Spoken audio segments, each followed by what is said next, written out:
السلام عليكم ورحمة الله وبركاته. رمضان مبارك وكل سنة وانتوا طيبين وبألف خير. واحنا بنقرأ القرآن الكريم دايما بيصادفنا آيات تستدعي التفكر والتدبر فيها. وبما إننا في الشهر اللي أنزل فيه القرآن على حبيبنا صلى الله عليه وسلم، تعالوا أخدكم في رحلة نتدبر فيها الإعجاز العلمي واللغوي في سورة العنكبوت. أهلا بيكم، أنا رحاب محمد. لو انتوا أول مرة بتشوفوا القناة ما تنسوش لايك وشير واشتراك وتفعيل الجرس علشان يوصلكم كل جديد. ويلا بينا نبدأ الفيديو بتاعنا. كلنا عارفين إن القرآن الكريم نزل كمعجزة، وإنه ينزل باللغة العربية الفصحى عشان يخاطب العرب واللي كانوا شديد البراعة في اللغة في الوقت ده، واللي كانوا بيعبدوا الأصنام من دون الله كمان، وكانوا مفكرين نفسهم على حق، عشان يجي القرآن بآياته ويضرب لينا مثل من أروع الأمثلة للي بيعبدوا الأصنام من دون الله. ومش بس كده، نقدر نقول كمان إن علماء التفسير احتاروا بعض الوقت في تفسير الآية 41 من سورة العنكبوت. قال تعالى: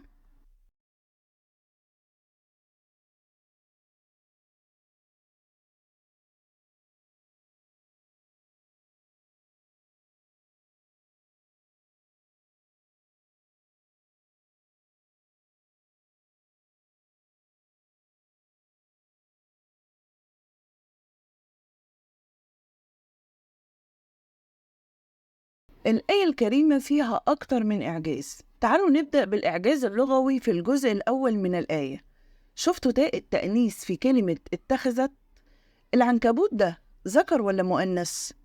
صح، هو ذكر، بس ليه جت تاء التأنيث مع كلمة العنكبوت؟ الناس اللي بيشككوا في الدين قالوا ده غلط في القرآن، وقالوا إنه صح لغويا ونحويا. نقول كمثل العنكبوت اتخذ بيتا، لأن العنكبوت ذكر، بس ربنا سبحانه وتعالى حط لنا معجزة وحجة تزيدنا إيمان وتزيد الكافرين ذلة ومهانة. العلم الحديث أثبت إن أنثى العنكبوت هي اللي بتبني البيت والخيوط، والذكر ملوش حيلة، يا دوب بيطلع خيوط بس عشان يعرف يتحرك، وملوش قدرة إنه يبني بيت. فلو ربنا سبحانه وتعالى قال كمثل العنكبوت اتخذ بيتا، كانت الآية غلط علميا وبيولوجيا. سبحان الله، تاء التأنيث جت عشان تزيدنا إيمان ونعرف إن القرآن هو الحق. نيجي بقى للإعجاز العلمي في باقي الآية في قوله تعالى: وإن أوهن البيوت لبيت العنكبوت لو كانوا يعلمون.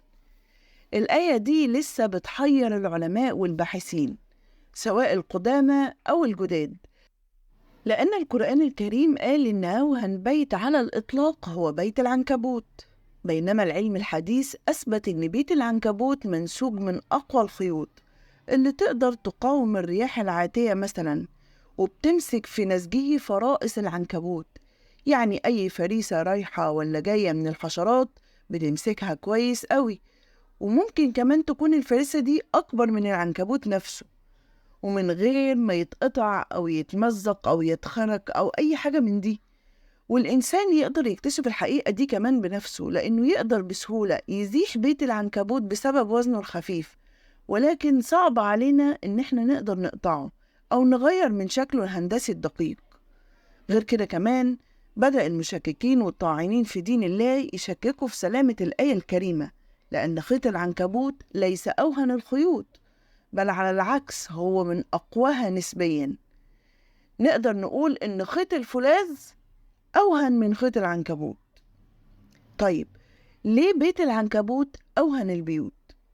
القرآن الكريم بيقول: مثل الذين اتخذوا من دون الله أولياء كمثل العنكبوت اتخذت بيتا وإن أوهن البيوت لبيت العنكبوت لو كانوا يعلمون. هنا هنركز على جملة وإن أوهن البيوت لبيت العنكبوت. ليه بيت العنكبوت أوهن البيوت؟ أول حاجة الوهن المادي. من الناحية البحتة بيت العنكبوت هو أضعف بيت على الإطلاق. بيت العنكبوت مكون من خيوط حريرية رقيقة جدا متشابكة مع بعضها البعض، وفي بينها مسافات بينية كبيرة موجودة في أغلب الأحيان بين الخيوط. بيت العنكبوت لا يقي من حرارة الشمس أو من زمهرير البرد، أو من مطر هاطل أو من رياح عاصفة أو من أخطار المهاجمين. الوهن في بيت العنكبوت ليس في الخيوط. خيوط العنكبوت مش أوهن الخيوط، بل هي من أقوى الخيوط نسبيا. زي ما قلنا إن خيط الفولاذ مثلا هو أوهن بكتير من خيط العنكبوت، إنما الوهن هنا هو معنوي.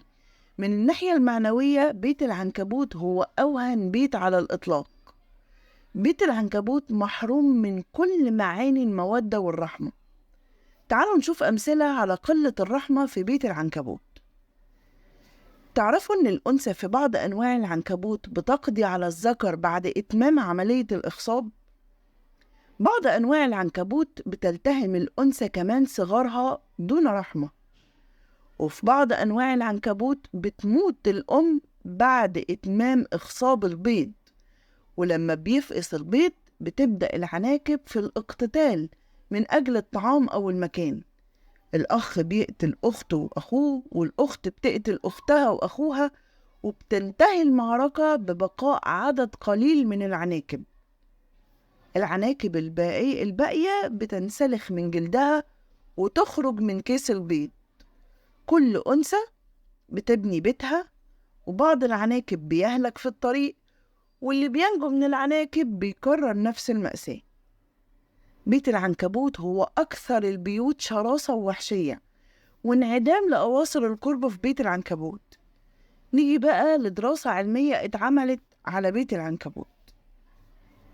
أحد العلماء قام بدراسة طبيعة البيت العنكبوتي من الداخل، ولقى إن الذكر بعد تلقيح الأنثى بتقوم بافتراسه، وبتتغذى الأنثى على لحم الذكر طيلة فترة حضانة البيض.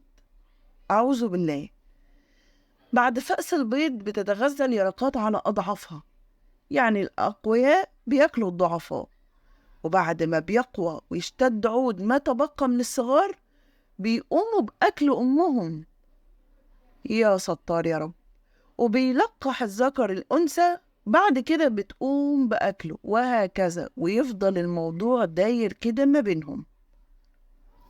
يبقى ضعف بيت العنكبوت في ضعف الترابط الأسري بين أعضائه، والتوفيق بين وهن البيت وقوة المادة بتاعته. يبقى وصف بيت العنكبوت بأنه أوهن البيوت في دلالة واضحة على إعجاز القرآن الكريم. القرآن ما قالش خيط العنكبوت أو نسيج العنكبوت. الخيط بحد ذاته ليه صفات خاصة بتجعله من الخيوط القوية، إنما القرآن قال بيت العنكبوت.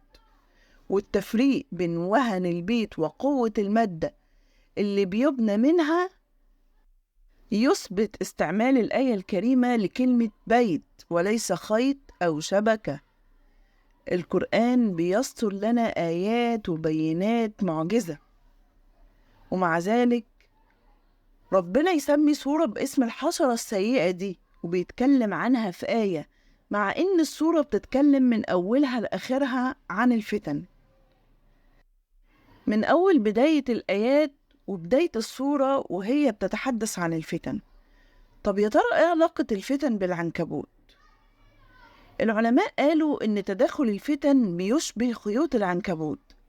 الفتن متشابكة ومتداخلة، مش بيقدر حد يميز بينها، وكتيرة ومعقدة، ومع ذلك هشة وضعيفة طبعا لو استعنا بالله. وبكده نقدر نقول إن ربنا سبحانه وتعالى ضرب للمشركين مثل في اتخاذهم آلهة من دون الله، بيرجوا منهم النصر والرزق وبيتمسكوا بيهم في الشدائد.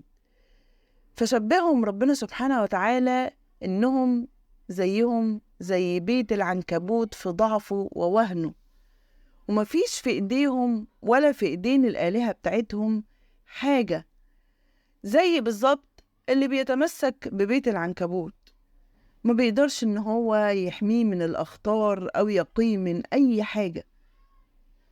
فلو علم المشركين هذا الحال ما كانوش أبدا أشركوا بالله أو اتخذوا من دونه أولياء، وده طبعا بخلاف المسلم المؤمن قلبه لله، واللي مع ذلك بيحسن العمل في اتباع الشرع وبيتمسك بعقيدته ودينه وعبادته لله. كمان في بعض الإشارات القرآنية الخفيفة، زي مثلا إن بيت العنكبوت لا يقتصر على إنه مأوى بيسكن فيه، بل هو في نفس الوقت مصيدة بتقع في بعض حبائلها اللزجة الحشرات الطائرة زي الذباب وغيرها، لتكون فريسة بيتغذى عليها، بالظبط زي المشركين اللي اتخذوا أندادا من دون الله ودعوا الناس لأندادهم، وإنما بيدعونهم إلى مصيدة متقنة يكون في دخولها حتفهم وهلاكهم في الدنيا والآخرة. ومن هنا كان التحذير من أصحاب الدعوات الفاسدة اللي اتخذوا من دون الله أندادا، سواء كان هذا الند هو المال أو الهوى، وذلك من خلال الإشارة لخيوطهم الخفية اللي بيصطادوا من خلالها ضحاياهم، سواء كانت الخيوط دي هي المال أو المناصب أو غيرها من الخيوط الخفية، واللي طبعا مش محتاجين نقول إن اللي بيمسك بالخيوط دي بتقضي عليه وبتهلكه تماما. وبكده نكون انتهينا من حلقة النهاردة اللي كانت دسمة بالمعلومات، جمعتها لكم من أكتر من مصدر واشتغلت عليها كتير عشان أقدر أوصلها لكم بسهولة. يا رب أكون قدرت أفيدكم، وأتمنى إن الفيديو يكون نال إعجابكم. لو انتوا وصلتوا لحد هنا شكرا جدا إنكم لسه متابعين الفيديو. كنت معاكم رحاب محمد، أشوفكم في حلقة جديدة إن شاء الله على خير، ورمضان مبارك، وكل عام وأنتم بخير.